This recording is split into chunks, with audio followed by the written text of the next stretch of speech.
All right, so today is day 75 of me going through my old journals. So the quote for today is, I hope you can see this.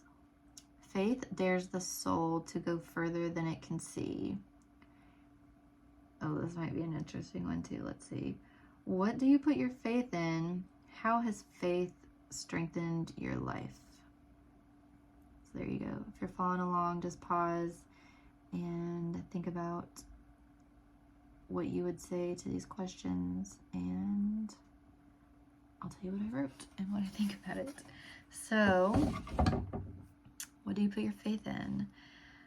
So I said I don't really put much faith in anything. I've never really had a strong... Okay, so I guess I took this because faith is typically tied to religion. I said I've never had a strong belief in religion, probably due to the fact that it relies so heavily on faith. And so I've always been like one of those that questions things and asks like, why are we doing this? Why are we doing that? And I actually did grow up in church when I was young, a Baptist church. Well, we kind of jumped around. Like, we were Baptist for a while, and then, like, I don't think you understand, like, in the south of the U.S., where I live in particular, there's so many churches, mostly Baptist, Christian, a lot of Baptist, and literally where I live right now, there's 5 churches within like a couple mile radius. So we were going to the Baptist church up the road when I was little, but it was like when you're little, you don't really like, I remember having a hard time understanding. Like, it was just like stories to me. It was just like fairy tales to me. We'd be in like Bible school, and all I remember from Bible school is I remember the Bible stories. And then I remember getting animal crackers and going outside to play with the other kids. Like, I don't really remember that much more. And then I remember my grandma had kind of like a beef with the new preacher that came in because he didn't want to shake people's hands. And so we quit going there. And there's a Pentecostal church like next door to me, pretty close by. And we started going to the Pentecostal church for a little while. Looking back, I feel like my mom, I was so young, but for some reason I have this idea in my head that my mom may have had a crush on the pastor there.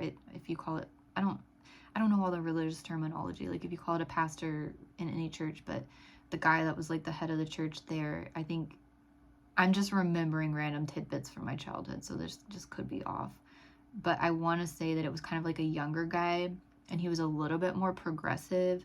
Like, even though it was a Pentecostal church, he didn't push it in the way of like, not all the women there had like the long hair and the no makeup and always wearing skirts and all that stuff. Like, they were a lot more lenient on those types of rules and things like that.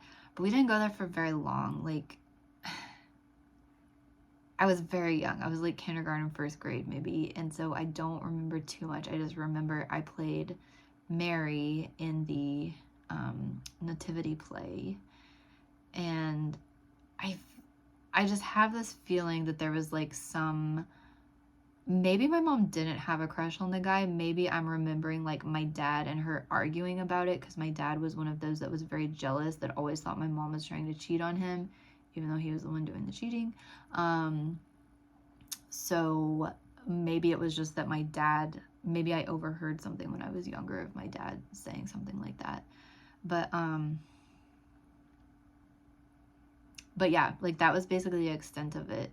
And I remember it was kind of hard for me, to me, coming from where I come from, like the experience that I had, when I see like religious people saying that they're like demonized, I don't know if it's the right word, judged for their religious beliefs or things like that.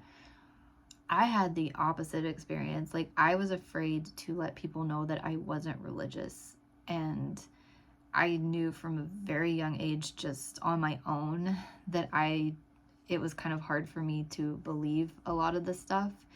And or I guess I never really decided on it. I just thought, well, maybe I would believe in it, but my mom quit going to church when I was fairly young, and I guess I just kind of held this belief that, like, yeah, I guess I believe in God, but I don't go to church. So I just kind of kept it up in the air until I got a little bit older. And then I was like, yeah, I feel like I'm pretty agnostic. And then I felt like I was atheist for a while. And then I guess now I'm just, I don't know if you call it agnostic. Like, I hate all of these groups, like, they label themselves. I wouldn't really label myself anything. I would say I'm probably more towards agnostic, but not in the sense that most people use it. Like,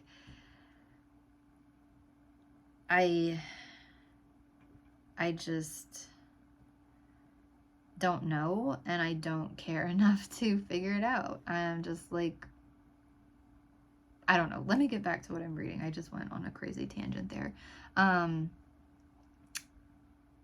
Yeah, but I think a big part of why I struggle with religion is that it's based on faith. Like, you can't back up any of the claims. Like, all of the books were written by a person. So even if they say that it's inspired by God, or that it was written by people who were around Jesus or whoever, like, I haven't seen evidence that proves that.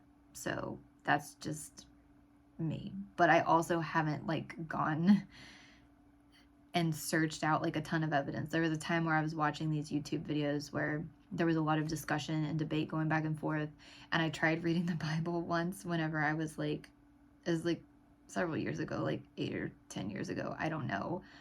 And when I actually read the Bible, I was like, this is so much crazier than I even thought it was. Like, they just taught us, like, the stories when we were a kid, and you hear those main stories that people talk about, but then when you actually read it, like, it even pushed me even more in the other direction of, like, this stuff is kind of crazy. But anyway, let's see.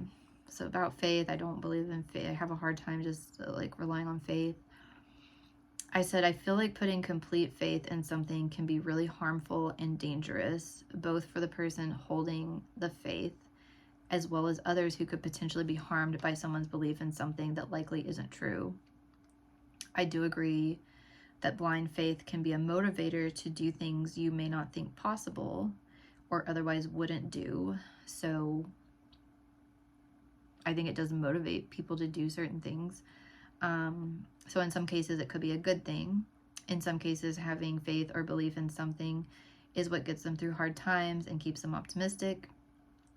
I think having faith in myself or believing that things will turn out fine has been a benefit for me, because I do tend to be a little bit more of an optimist and just hope that things are going to turn out. But I don't know that that's necessarily the same thing. I said, up until the last few years, I had faith that I can generally get through almost anything and do almost anything I wanted in life. I always just assumed I would get married, settle down, and have a good, like, normal life. But I no longer believe that. And I've had this discussion with my roommate a lot lately of, like, I don't know. I really think that social media and YouTube and TikTok are really breaking down a lot of these beliefs that people have had about what being normal is and what's right. And yeah, like, I just told him I've pretty much decided that I don't plan to get married or have kids. And so up until a few years ago, when I started watching YouTube videos and started watching people, and now it's been TikTok lately that has been giving me even more. Like, watching TikTok videos was, like, finally what, like, pushed me over the edge of being like, okay, I don't have to get married and I don't have to have kids. Like, why did I think that I had to for all these years? And I had just, like, I was never one of those people to think about marriage or kids. Like, I just assumed I would have to, or I assumed that it would happen, that I would just get to this point in my life that, like, it would fall into place. And I'd had this, like, age from when I was, like, younger that I thought, like, I knew that if I did have kids, it wouldn't be at a young age. I knew that if I got married, it wouldn't be at a super young age. I just always said, well, in my mind, I just had this age of, like, I will probably be married by 25 and maybe have a kid by 27. And I felt like that was late, because around here it is really late. But I don't know, those ages came and went, and it just didn't happen. But I was just kind of like, okay, well, this is just how it goes. And I don't know. And then I just kind of thought, well, 35 will be the max, where, but then it just got closer to 35, and I was like, well, if I want to have kids, I can always adopt later. And now I'm just like, why do I need to get married? Like, to me, there doesn't even seem like a reason to. So, yeah, like, even some of these beliefs that I held when I was younger just aren't even, they're just getting knocked down. So, and I'm glad that I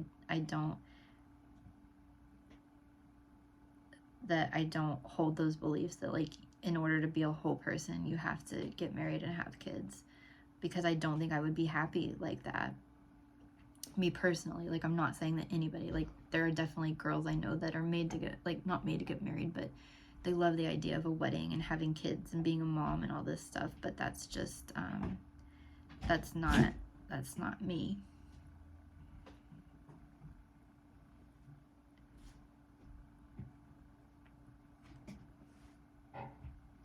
But,